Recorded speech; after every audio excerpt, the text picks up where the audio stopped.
fotografi koji su sa vama sarađivali? Ko su bili članovi te vaše? Pa recimo to je jedna od prvih stvari gde smo nas dvojice radili, to je bilo sam početak modne agencije Klik. Oni su tada, što danas recimo se retko radi ili ne radi se uopšte, imali su razne neke, da kažem, umetničke akcije, bile su izložbe organizovane. Ličilo je na Factory, znaš što te prekida? To je podsjećalo, to su SKS-u se dešavalo. Pa čak je bilo ime Manufaktura B. Manufaktura B, kao asocijacija na Factory, da. To je bilo nekoliko projekata koji su bili i u Kulturnom centru Beograda, onda tu su razne. Tu je bio aktivan i dizajner Klaudija Cetina, pa isto, bile su organizovane razne, šta je bilo, ovaj muzej, etnografski muzej, pa... Bilo je puno tih događaja, to što se danas ne radi, jer koji nisu bili komercijalni. Bilo je koketiranje sa nadrealizmom. To smo isto radili dosta. Stanislava Šarpa smo zaboravili. Da, Šarp, ne, tu smo teli dođemo u stvari. Ja sam počeo, što smo zajedno radili. Pa uletali smo mi, da, radili smo. Nisam kalendar, ne. Ti si kalendar, ja mislim. Prva stvar u stvari... Ali smo uletali, radili smo za FIU. U stvari, ali kažemo, 89. godine je bila u Muzeju primenjene umetnosti velika izložba povodom 150 godina fotografije. Milenka Todić je isto tu, da. Jeste. Ona je baš ekspert za fotografiju srpsku. I povodom nadrealizma, isto gospodina Vuča, koji tad smo dobili pedigre u nadrealizmu. A ja sam dosta koketirao početkom 80-ih s tim nadrealizmom, ono još iz škole. Mnogo sam ga volio i mislim da ćemo vidjeti sada neke fotografije, taj moj koket, ajde, ne mu kažem da sam sad nadrealista, to je baš veliko, znaš. To je veliko. Može neko u budući reći bio je i nadrealista. Nadam se da će to stvarno dogoditi. Izvoli, sad. Ne, pa otprilike. Hoćemo da pomenemo ljude koji su radili sa nama. Pa ne, recimo to je bila, bar te prve izložbe, u stvari prva izložba, nas dvojice to sa Klikom, to su još bili Slavoljub Živanović, Zli, Zoran Džeferdanović, Džef. Nebojša Babić. Da, Nebojša Babić. Da, Nebojša Babić je bio slava. Onda tu je čak i bio je i... Ne mogu dalje, ja ne mogu dalje da neki izvinim, ako je još neko to... Da, baš u ta prva izložba smo... Tu smo bili mi, to je taj katalog. To smo bili mi. Sad tu čak vezano za... Kad je bila ta izložba u muzeju primenjene, onda smo kao Zli, Jeff i ja imali kao neformalnu umetničku grupu koja se zvala Smrt u žutom jaguaru. Kao to smo bili mladi, pa tako. To je bio spot, čuvate taj spot, to je bio tako dobar spot. Imali su oni jedan spot, Video Rat su imali jedan, sećam se. Imaš to? To bi bilo dobro. Ja ne, pošto ja se tad nisam bavio na taj način, tad je to bilo sve ono mistifikacija, BT kamere, studio, to bilo arhivirano negde, a nažalost to nemam, toga nema ni na YouTube-u, ni ništa, to možda po nekim arhivama. Bilo je fantastično, da. Mislim da je nešto Klik, da on ima te neke po arhivima, te neke spot. Da li ćemo stići da to pusti, ali volao bih, što bi se dopalo jako... Ti si se puno bavio videom u svom... Ja sam se bavio, ja sam bio ta svaštara, što zapravo ne savjetujem uopšte mlađoj generaciji, ali eto, sticajem okolnosti, ja nisam zaista to hteo, izvinjavam se svima, ali dogodilo se da sam se družio i sa kamerom, sticajem nekih okolnosti, da ne bi se pričao o svojoj biografiji, pošto smo dvojica, pa ovo nije lepo, ni pristojno. 90. godina sam počeo sa video artom i to me odvuklo da se bavim kamerom. Inače, sam normalno krenuo sa slikarstvom. Imao sam jako dobrog profesora. Ja ne znam da je tebi predavao Mile Đorđević fotografiju. Jeste, naravno, u dizajnerskoj. Imali smo istog učitelja, recimo. Imali smo istog, to nisam znao, mislim, sad saznao. Imali smo istog učitelja Mileta Kulova, tako su ga zvali, popularno u gradu. Ne, on je znao to. A ne znam zašto ga zvali? To bi volao da pitam nekog starijeg. Da, ja samo znam za taj nadimak. Ali uopšte tako nije znao, verujte. Nije svetski čovjek, zaista. Nepovezivo sa njegovom ličnošću, tako da... I meni isto, ali tako su ga zvali. Možda je bio country. Tako su ga zvali. Možda neki zavidljivci. Tačno, baš to. Mislim, neki... Da nastavim samo ovo ko video. Da, i onda sam počeo da se bavim video artom i mogu reći veoma uspešno. Tu bilo je, puno ljudi je to posećivalo, međutim, tada je bilo to retko. Jer ja sam pre toga radio kao glumac na nekim video art projektima. To je bio... Molim te, znam da ćeš to teško da izgovoriš, ali ajde reci mi u kom su filmu gledalci mogli da te vide. Pa dobro, to nije neka... To je jedan kuriozitet, u stvari. Ne, ja sam ga podsjetila na film, on se malo naljutio. Vojke, kako si bio mlad. Ne, nisam teo da budem nikada filmski glumac, mogao sam zaista. Tražili su me neki profesori zaista da odem odmah, pošto sam snimio igrani film. Zaista trebao sam da budem baš u glavnim ulogama, ali eto, sticajem nekih okolnosti, bio sam mnogo prgav kao mlad, tako da nisam uspio baš da dobijem glavnu. To se desilo na snimanju, ali sam zadovoljan s onim što sam ostvario. Kako kažu moje sadašnje kolege, baš glumci, kažu da sam bio dobar. To je film Jovana Jovanovića Pejzaži u magli. Ja sam tad stvarno bio glumac. Iako neki Zeljevci kažu pa ti si glumio sebe, nisam ja glumio sebe. Ja sam zaista to odradio. I drago mi ako tako kažu, znači da sam dobro to odradio. Pa to je najveći kompliment, je li tako? Pa ja mislim da jeste. Ja mislim stvarno da jeste. I puno sam naučio o filmu. Mislim da je on jedan od najvećih krivaca, Joca Jovanović.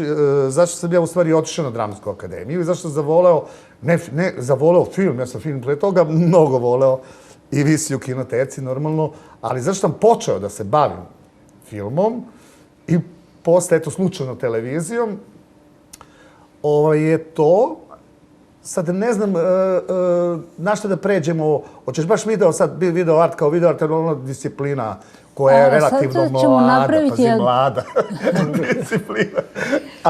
Htjela bih da napravimo sada jednu pauzu, da predstavimo vašeg kolegu koji je nedavno bio gost, mislim nedavno, par meseci je prošlo, bio je gost Beograda i časopisa Evo.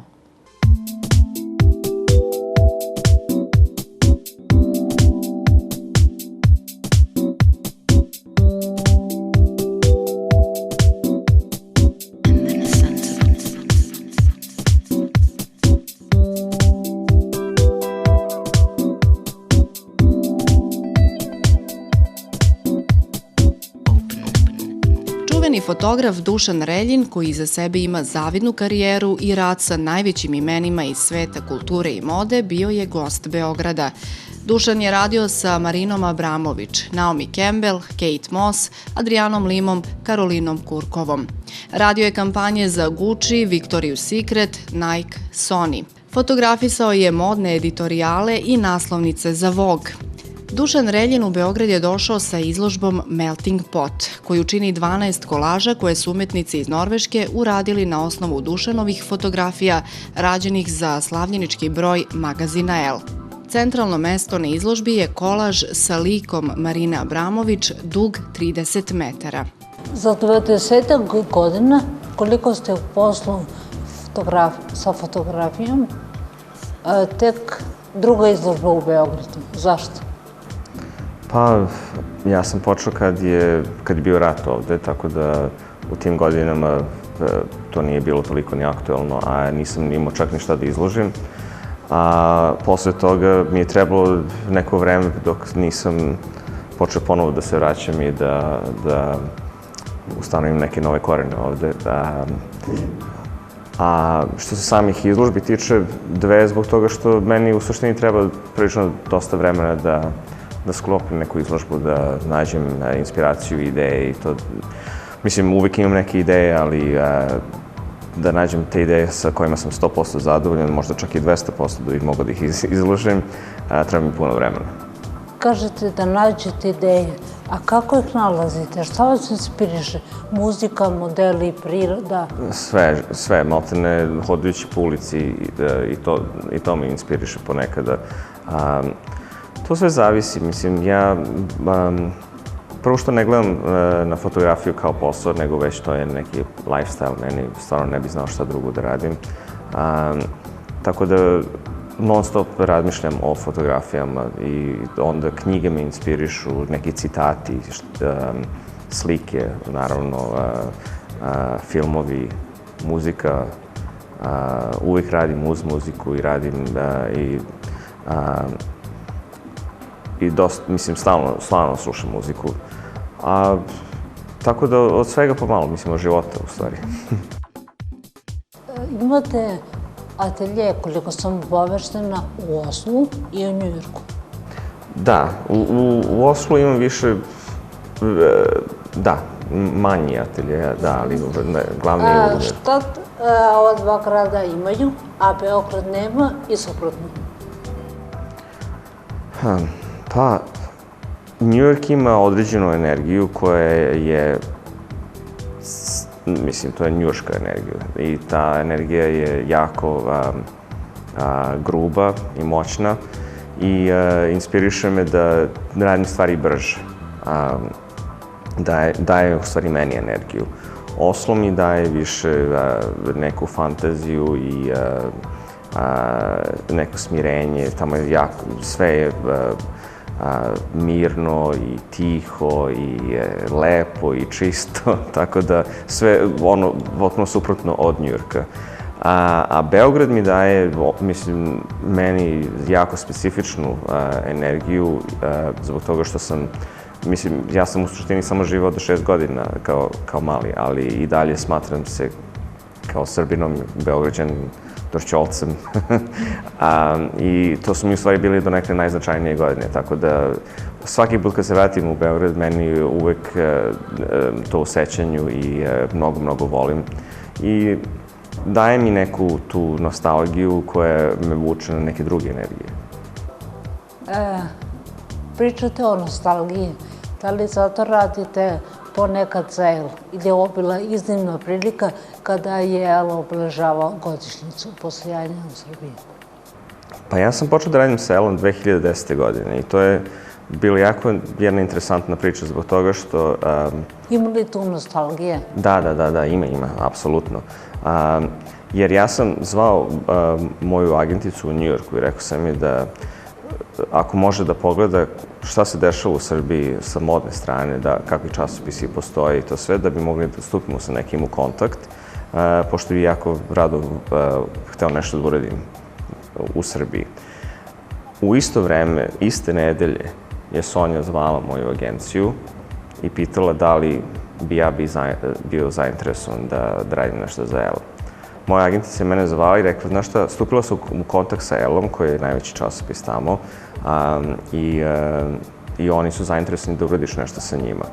Ja sam rekao, odlično, mislim, to si stvarno brzo uradila. Kaže, ja nisam imao ništa s tim, nego to je ono... Oni su želeli. Da. I odlično ispalo i onda se rađujemo. Dušane, onog dana, odnosno one večeri, kada je otvorena vaša izložba Lila i Kiš u Beogradu. Da. Ipak, gotovo pola umetničkog grada došlo je na otvaranje izložbe. Da li to znači da smo mi još uvek artistička provincija gdje je vaša umetnost izuzetno inspirativna? Pa ne znam, ja mislim da, u stvari nadam se da je moja umetnost da će inspirisati drugi. To je meni apsolutno cilj, ali ne verujem da je išta drugo od toga. Mislim, meni je jako drago i što su svi ti ljudi došli, stvarno mi puno znači. I drago mi je da su svi bili zadovoljni tom izložbom. Što se same umetnosti u Srbiji tiče, ja mislim da mi imamo dosta talentovnih ljudi i fotografa i umetnika.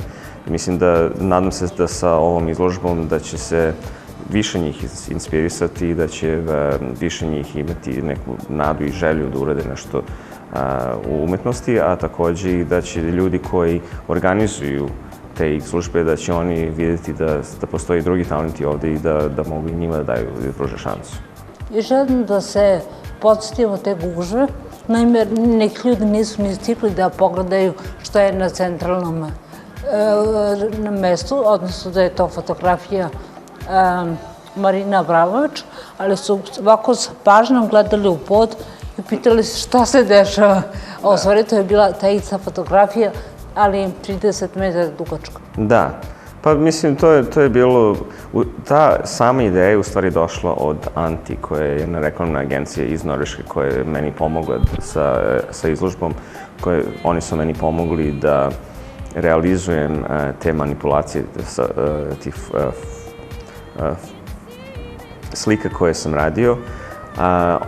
Jedan od njih je došao sa tom idejom da imamo 30 metara dugačku marinu, koju sam ja automatski mislio da je fenomenalna ideja i da ima jako puno značenja. To što je bilo interesantno, prvi ljudi koji su došli te večeri, oni su se jako plašili da gaze na to, pošto pretpostavljamo nekog poštovanja, nisu znali tačno šta je. Kad je već više ljudi počeli da se skupaju tu, onda nije bilo izbora, morali su da je gaze. Na kraju su svi gazili sa zadovoljstvom. Nisu ni znali, nisu ni videli. Nisu. I to, naravno, to nije apsolutno nikakva lična poruka Marini. Mislim, tu nema nikakvo značenje, to nije ono da mi pljujemo po njoj ili bilo šta. Ali ja mislim da bi Marina bila jako ponosna time, pošto to je isto i deo njene umetnosti. Hoćete i to reći kad se vratite u mir? A ja sam joj već rekao, mi smo se čuli juče.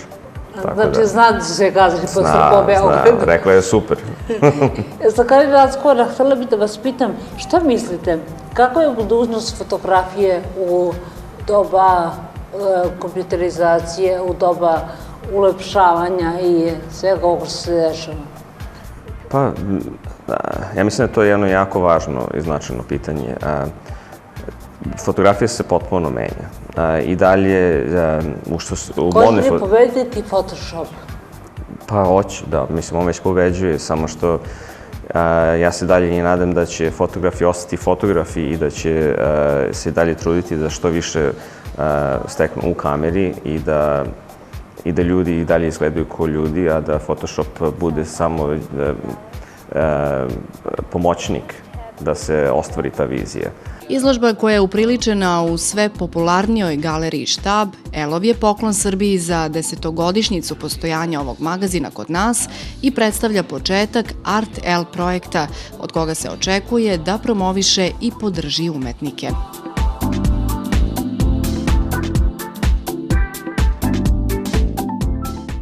Zoran Vujović Vujke i Aleksandar Kojučev Kuja, vaši i moji gosti ove nedelje. Sada bih htjela da nastavimo, rekao si, relativno mlada disciplina. Da, zato što sam ja imao tu neku sreću i nesreću u životu da sam ili prvi u nekim stvarima ili posljednji. Ono sredina me nikako nije kačila. Tako da taj video se tek pojavljivao, mislim, 90. godina, tako da sam bio među prvima koji se stvarno time bavio u Beogradu. Slučajno, ne to što sam ja hteo. Eto, desilo se. I s našom koleginicom dragom, i to se slučajno desilo da smo postali kasnije i kolege, inače na Likovnoj akademiji smo se družili u tom čuvenom beogradskom projektu Likovna akademija, ja ga tako zovem, jer se smatram jednim od tvorcem Likovne akademije kao kluba, ne kao institucije. Čak sam i napravio film koji je jako dobro prošao. Čak sam dobio jednu veoma prestižnu nagradu u Košicama. Inače, malo ljudi zna da je Andy Warhol poreklom iz okoline Košica, iz Slovačke. I bili su oduševljeni i bili su jako ponosni na taj film. Republika Akademija, tako? Akademija Republika. Film na koji sam izuzetno ponosan je to film o našem radu, nas nekolicine koji smo stvarali taj klub. I jednog od najvećih, mislim, jednog od zvezda, mislim. Kreatorskih zvezda koje moramo to ime da spomenemo, to je čuveni Fleka, Miomir Grujić Fleka. On je u stvari napravio zlatan period. I to je, mislim, jedan od kulturnog. Taj klub je, normalno SKC, sa svojim pratećim sadržajima, su bili vrh kulture 80-ih i 90-ih godina. Ne samo 80-ih, Oni koji su htjeli da pobedu bukvalno sa onog mainstreama 90-ih, bežali su na ta dva mesta, mislim. Pa ja sam uglavnom došao, ja sam na akademiju, od dizajnerske na fakultetu, tu smo stalno visili, posle se onako teturali kao kući. Kujo, ti si radio pre svega modnu fotografiju i mislim da kad mi neko kaže tvoje ime, meni odmah kao Sesar Proković. Da. Da, i Alisir se bavio i advertisingom.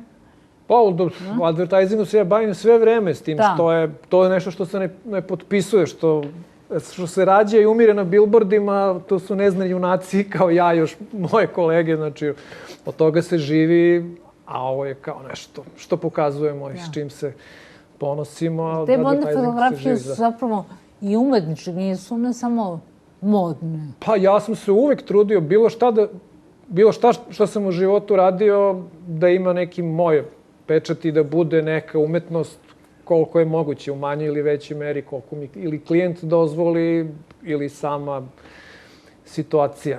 Da. Hoćeš nam reći omiljene modele, pored Jome? A pa dobro, to su bili, počela je Sanja Lukjačenko. Da, Sanja Lukjačenko. Sanja Lukjačenko je bila prva, recimo, naša zajednička inspiracija sa sestrama Proković. Šta god da smo radili, to je bila Sanja. Onda Sanja se odselila, sad živi u Berlinu. Pa je tu Maja Atanasijević Joma, onda Andrijana Belović, recimo, što radio sam neke dobre projekte sa njom i, recimo, pa dobro.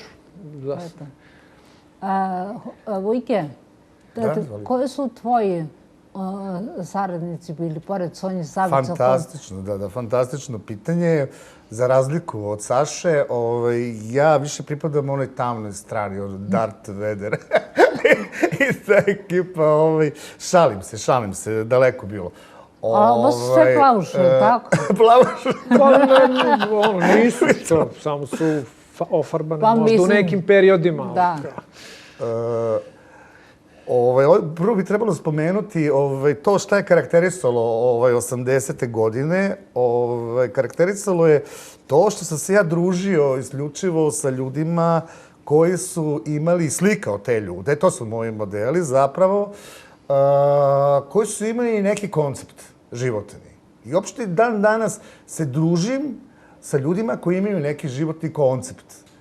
I u to vreme izuzetno puno je bilo ljudi koji su izlazili na te mesta gde sam ja izlazio, veoma interesantnih ljudi, normalno inspirisani rokom, jer i Kulja i ja pripadamo rock kulturi i tu su nas i ti neki tadašnji galeristi stavljali zajedno.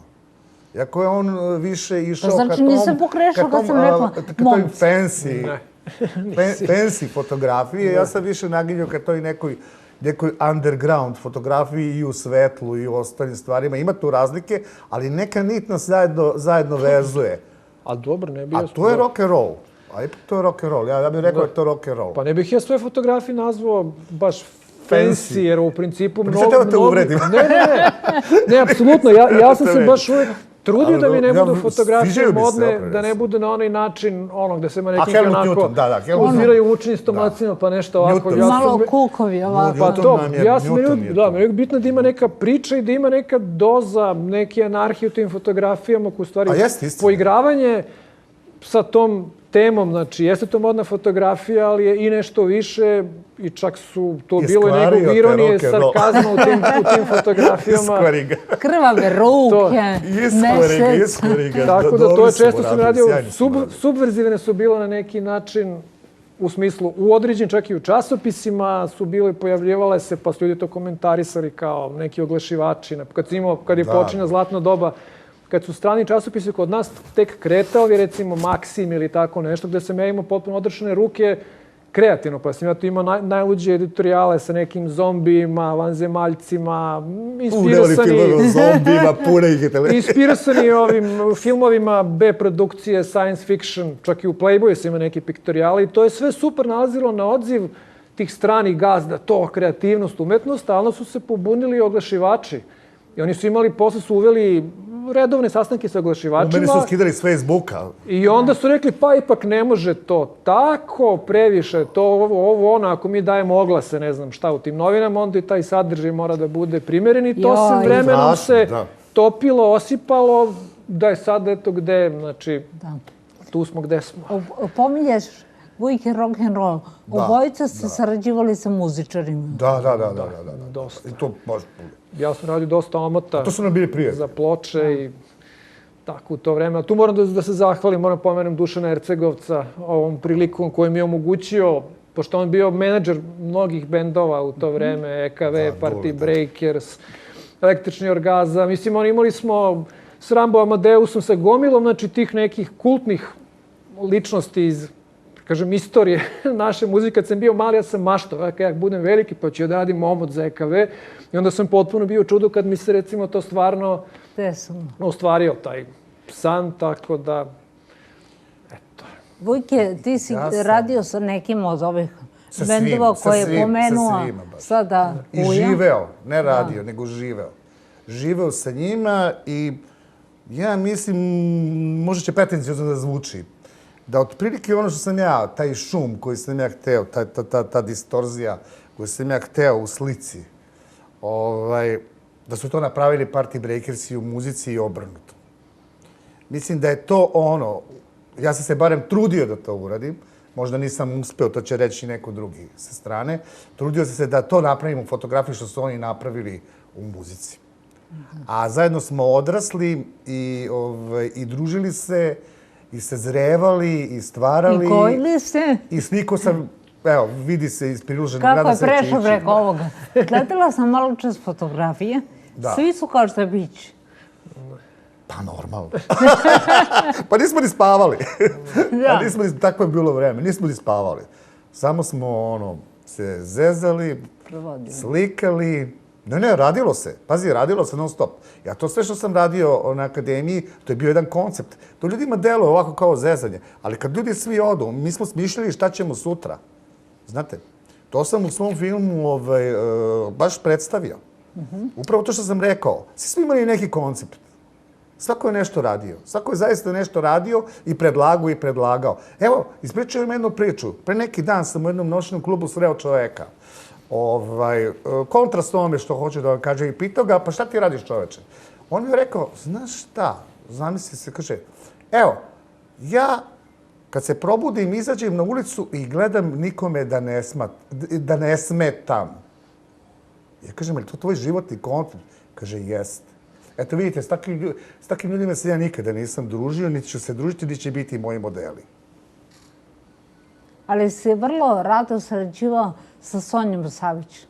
S njom sam imao jedan jako dobar period i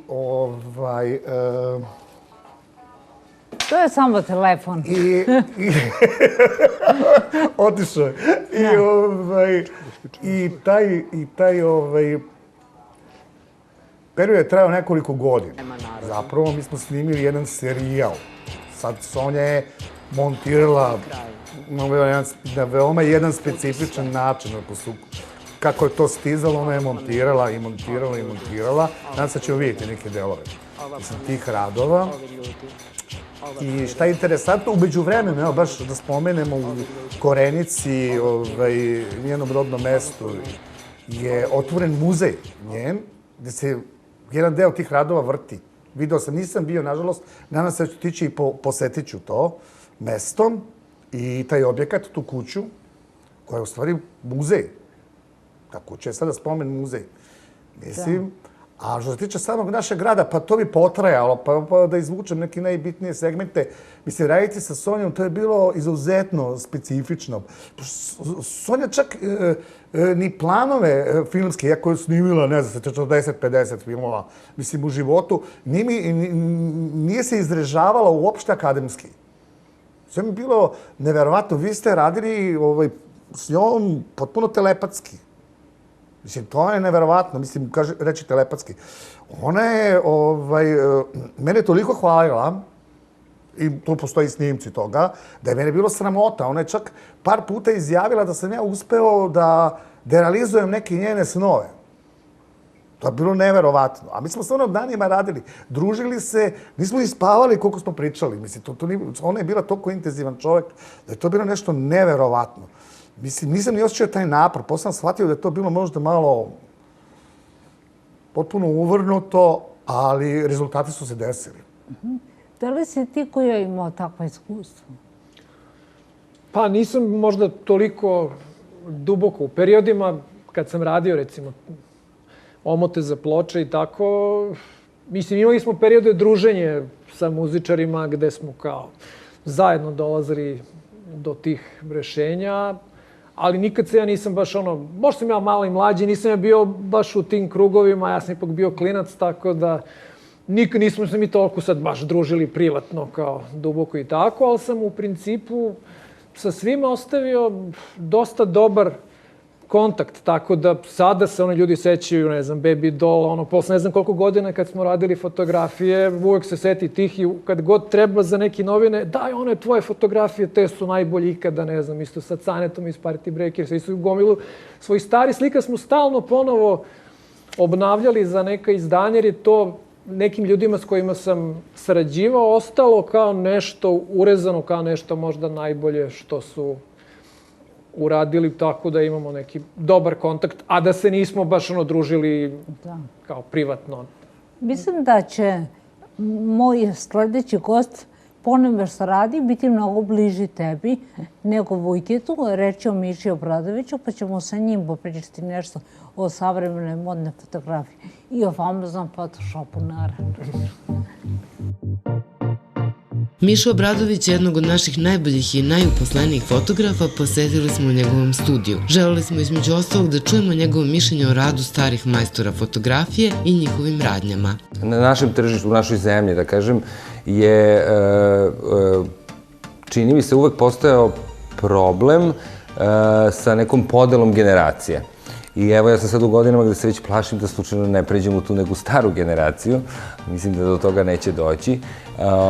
Mislim da ljudi, da svi fotografi i ovi stariji koji dan danas rade, moraju da se prilagode, kao što da bih prosto konkurencija ne bi pojela.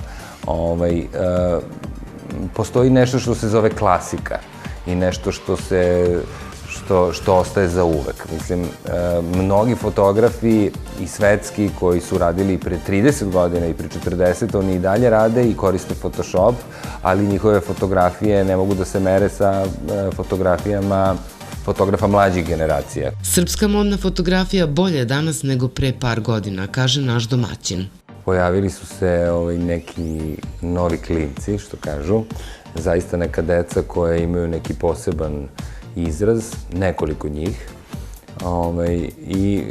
I mislim da je to jako dobro, s obzirom da nas starijih nema mnogo zapravo i nema mnogo, ja bih rekao, kvalitetnih ljudi koji rade. Ali, s druge strane, postoji taj problem sa digitalnom fotografijom i sa lakom dostupnošću digitalnih aparata i raznih društvenih mreža i pojavom ih filtera koji nisu samo u Photoshopu, nego inače u raznim aplikacijama. Kao i naš gost u studiju, Kuja, Miša se vraća u prošlost, u 90. i seća se svojih početaka. U vreme kada je neka moja generacija počinjala, ja sam počeo početkom 90. godina da se bavim fotografijom, tada smo imali zaista vrlo skromne uslove da se bavimo fotografijom i crno-bele filmove smo kupovali na Vuljoj pijaci, neki uvoz iz Bugarske ili ne znam odakle. Papira naravno nije bilo, to smo dovlačili koje mogu iz inostranstva i tako dalje. Laboratorije davno profesionalne nisu postojale, postojala je jedna u Zemunu koja je bila tada skupa i nama, bar meni kao početniku, nije bila dostupna, pa smo sve razvijali u ovim fotoradnjama. Dobra strana tog vremena možda je, i to sam baš razgovarao sa prijateljima s kojima sam počinjao da se bavim modom, sa stilistima, sa šminkerima i frizerima, da smo tada, čini mi se, bili kreativniji. Iako je bilo sve pomoću štapa i kanapa, nekako smo bili, čini mi se, originalniji nego sada. I zato što nije bilo interneta, nismo mogli da se inspirišemo na jedan fotografijama iz stranih časopisa i da nismo možda mogli da budemo toliko u toku sa modnim trendovima i trendovima u fotografiji, ali smo zato razvijali neki poseban stil i poseban ukus koji je bio nama svojstven i mnogo smo se više trudili. Zorana Kostić i Miša Obradović dvojac su koje sarađuje 20 godina, a on pominje gardu klikovih modela sa kojima je rado sarađivao, kojih više nema na pisti. Skoro sam nešto sređivao arhivu, zaista sam radio sa svima. Nekako tu staru gardu najviše volim. Baš sam danas slučajno pronašao neke fotografije Marije Tarlać, odnosno Marije Maćić, koje smo radili pre 20 godina otprilike, neke beauty-e. S njom sam jako volao da radim, tu je bila i Maja Smiljanić, Tamara Paunović, s njom sam nešto ređe radio, a onda tako neke koje više smo i zaboravili, recimo Ljilja Šarki, Zaga i Nataša, neki Anđelija naravno, s njom sam isto puno radio i tako, i od ovih mlađih. Morali smo da čujemo mišljenje našeg domaćina o svemoćnom ili o zloglašenom, zavisi na kojoj se strani, Photoshopu. Photoshop je sada neminovnost, pošto više ne razvijamo na klasičan način fotografije. Sve ono što je neko umeo da radi u laboratoriji da bi poboljšao fotografiju, sada radi u Photoshopu i ima mnogo više mogućnosti. Ja sam i dalje stara škola i nekako sam, da kažem, nisam protivnik Photoshopa jer to ne mogu da budem, ali zaista se trudim da vrlo malo modifikujem svoju fotografiju. Miša Obradović simbioza je stare škole i onog što donose nove tehnologije. Logično, pogledajte ovog Dorijana Greja.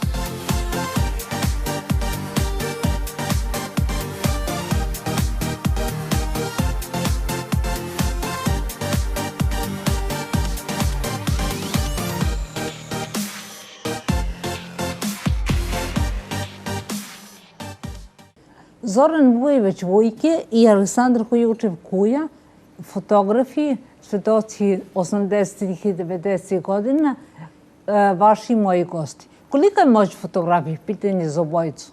Pored toga što beleži jedan moment, šta još?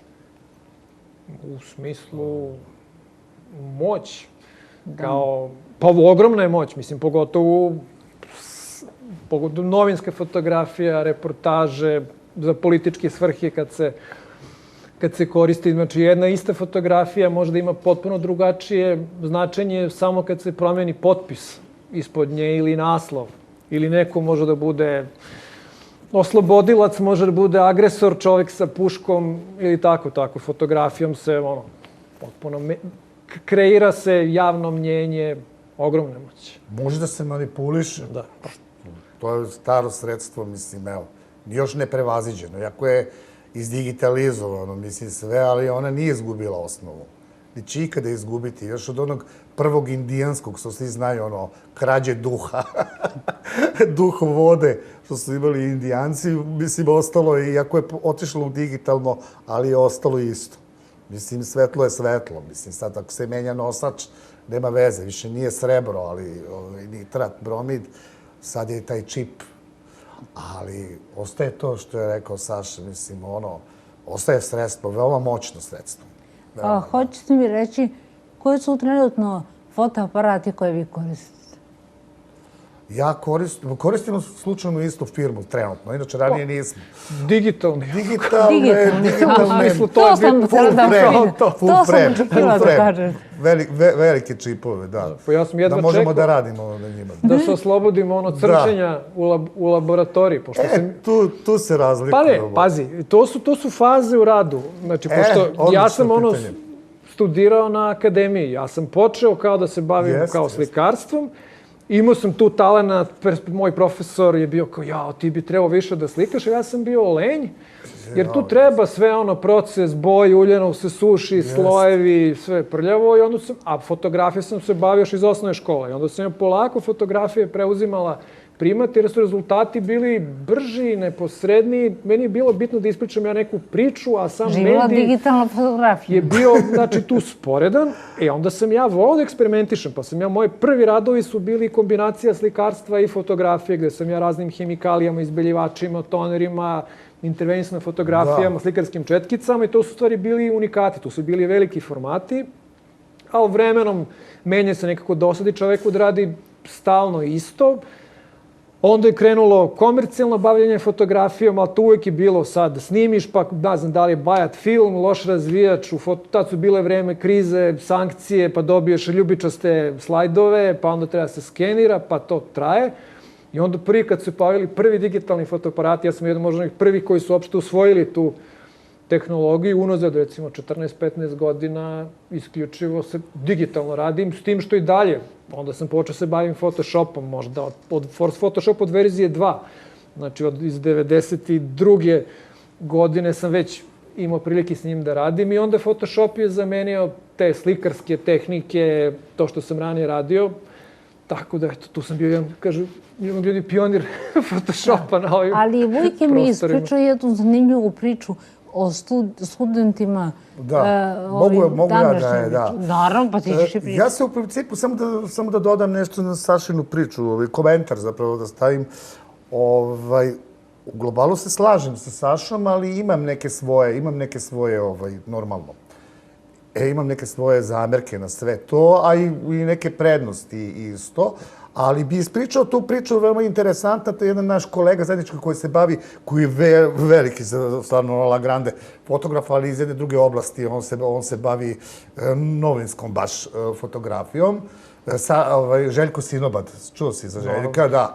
Velikog Željka i on se predaje u nekoj od škola, nažalost ne znam u kojoj školi predaje, nije bitno. I onda bi ispričao jednu priču istinitu koja mu se desila. Rekao je kao deco, sad ću da vam pričam kako smo mi to nekada radili fotografiju, ovo što je prilike Saša malo pre rekao, ispričao ukratko. On je to sve njima ispričao za 45 minuta i onda se digla jedna devojčica koja je bila jako talentovana u toj novoj digitalnoj sferi fotografije i rekla, jao, profesore, kaže da sam ja to znala i da sam se tada rodila, ja se nikada ne bi bavila fotografijom, šta ste vi sve morali da radite ovo, i Željko je pogleda i kaže, koleginice moja mlada, da sam ja znao da će dovde doći fotografija, ja se nikada ne bi bavio fotografijom. I tako da postoje različite mišljenja, koje je Saša rekao. Ja bi taj Photoshop, tu bi sad mogla da bude jedna diskusija, stavio u grafiku. Ja sam ipak za ono iz prve, revolveraški, kao iz prve. Gledaj svetlo, gledaj svetlo. Pazi, Saša, dešavalo mi se da sa mlađima sam razgovarao dosta i kažem, ma pogledaj malo kako ti je ono svetlo, daj spravi s ove strane ovo, daj dodaj ovde ono. I on kaže, ma nemoj ti meni da pričaš kao postoji Photoshop, ja ću to sve u Photoshop. Ja odmah moram da kažem svim kolegama i mlađim i ostalima, negativ, vidite, radi ljudi stari mozak, moraš dobro da uslikaš, moraš dobro, a posle Photoshop može stvarno, jer ako ti loše uslikaš, pa moraš da se čupaš, to je čupanje, nije to dodavanje, nego čupaš svoje neznanje. Znači, moraš prvo dobro da uslikaš, pa onda Photoshop. To se ne odnosi na Sašu. Saša je majstor, ja njega znam još iz hemijske fotografije i to što on govori, to može jedan majstor da priča. Ali mislim da malo nepedagoški ćeš da deluješ na mlade. Pa dobro, ja govorim kao... Ali to što ti radiš, to je iz majstorskog ugla. Ja znam kako on radio i hemijom. Ja sam isto crtao. Radio te reografije i ostalo. Zezali smo se, mi kažemo zezali, to su veoma ozbiljni radovi, koji se čak rade bez fotoaparata. I to smo radili, na samom papiru. A kamoli s negativima, koketiranja i radovi. Jako sam i poznao te tehnike, Saša je bio jako uspešan u tome. Mislim, za mene kažu isto da sam bio, ali ja za njegove radove znam.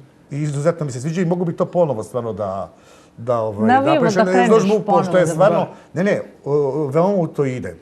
Dobar je. Kujo, i sam znaš da su neki ljudi napravili karijeru izdržavajući na jednoj istoj priči. Zašto ne bi ti to raditi? Dobro, on ih menja. Pa dobro, znam da on nije u tom fazonu. Pa dosadi, mislim, malo nešto. Pa i dosadi ti. Krene i nekako to više ne može sada na način na koji se radilo. Pošto ja kad sam to radio, znači to je bili smo klinci, bilo sirotinja, pa se onda kupovale su se bajati, fotokemika imala, moguće da kupiš bajati, fotomaterijal. I to su bili rolne papira, ogromne metre puta 10 metara, za, ne znam, 10 dinara, kom isteko rok. i koji tehnički bio neupotrebljiv, jer je bio sive fotografije bi izlazile, ne ide rekao crvenkasto, nešto svašta, fleke imao. I onda imao. tu si, to je bilo jeftino i ti si onda mogao pukneš 2x2 metra, zalepim selotipom iz delova, onda brljam nešto bojom, prskam tonerima, izbeljivačima, nešto što ne valja, nije dovoljno crno, ja četkom onako zacrnim i dobili su se odlični rezultati. Sad to, niti možda kupiš fotopapir normalno. Skup. Mora se nešto naručuje. Ali skup je kolek. Ili tako, to je bilo ono vreme. Sveća bile su neke izložbe kao za omladinu, pa je nagrada bila ako dobiješ fotomaterijal u vrednosti ne znam koliko. Ja sećam se, neke olimpijade kulture, ne znam šta, to je bilo potpuno drugo vreme. Danas, kao da gledam film neki, se sećam. Da.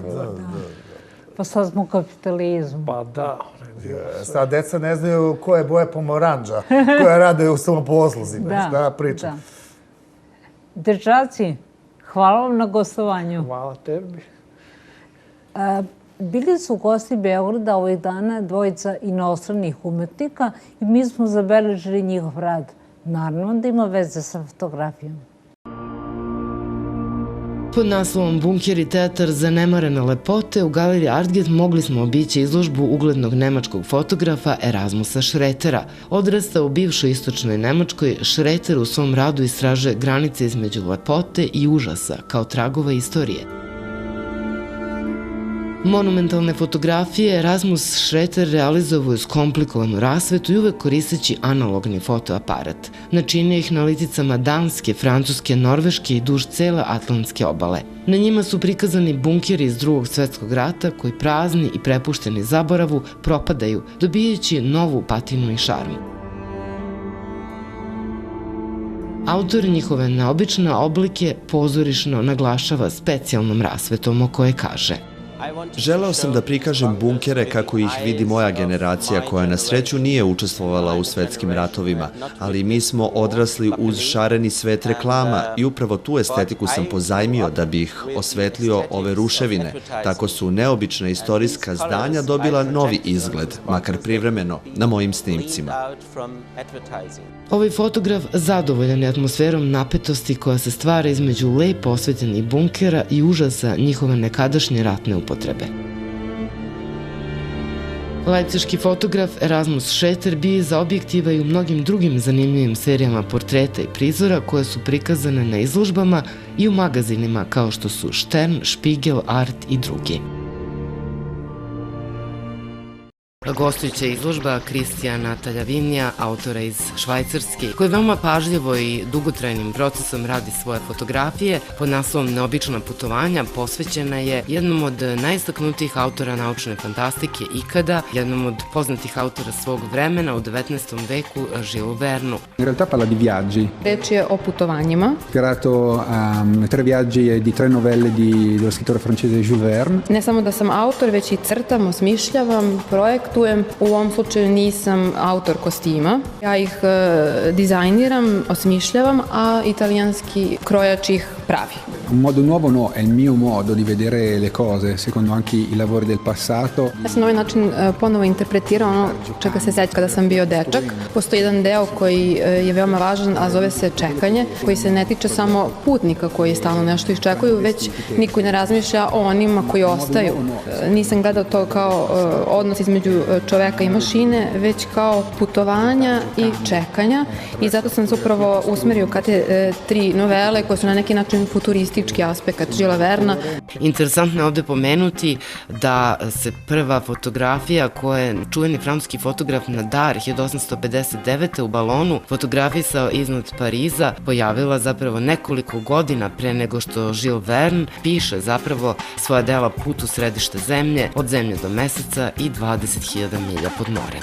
Io ho cominciato con la pellicola, ho cominciato con la fotografia analogica, col grandi formati. Ja sam počeo sa analognom fotografijom, dakle sa filmom i po mom mišljenju ona je mnogo toplija, mnogo strastvenija u odnosu na digitalnu fotografiju koja je po mom mišljenju hladna na neki način, međutim omogućuje više stvari, daje vam više mogućnosti. Diciamo, io quando ho cominciato con la fotografia mi sono innamorato di un fotografo italiano che non c'è più.